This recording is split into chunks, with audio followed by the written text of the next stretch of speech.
ആത്മഹത്യ ചെയ്ത നടി നടന്മാർന്നു അതാരൊക്കെയാണെന്ന്. അതിൽ ആദ്യമായിട്ട് കൽപ്പനയുടെ സഹോദരൻ പ്രിൻസ് ആത്മഹത്യ ചെയ്യുമായിരുന്നു. അദ്ദേഹം സിനിമയിലൊക്കെ അഭിനയിച്ചിട്ടുണ്ട്.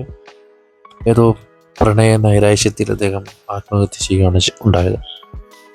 അതുപോലെ തന്നെ സീരിയൽ നടനായ രമേഷ് വലിയവിള എന്ന് പറഞ്ഞ നടൻ, ഇദ്ദേഹവും ആത്മഹത്യ ചെയ്യുകയാണ്. കൈഞ്ഞരമ്പ് മുറിക്കുകയാണ് ഇദ്ദേഹം ചെയ്തത്. നടി മയൂരി ആത്മഹത്യ ചെയ്യുകയാണ്, തൂങ്ങി മരിക്കുകയാണ് ചെയ്തത്.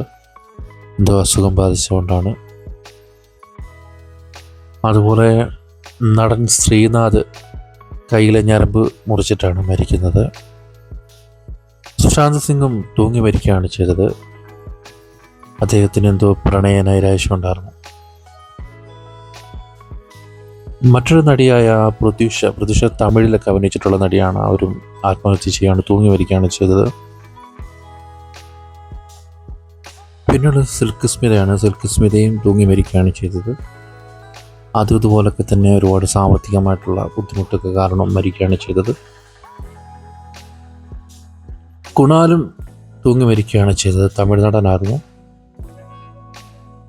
അദ്ദേഹം വീട്ടിലെ വഴക്ക് കാരണം മരിക്കുകയാണ് ചെയ്തത്. ഭാര്യയായിട്ടുള്ള പിണക്കൊക്കെ.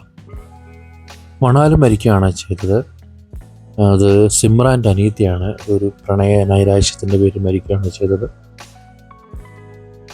ജിയാഖാനും മരിക്കുമ്പോൾ 2 മാസം കൊണ്ട് ഗർഭിണിയായിരുന്നു ജിയാഖാൻ. ഒരു നടനുമായിട്ട് പ്രേമമായിരുന്നു.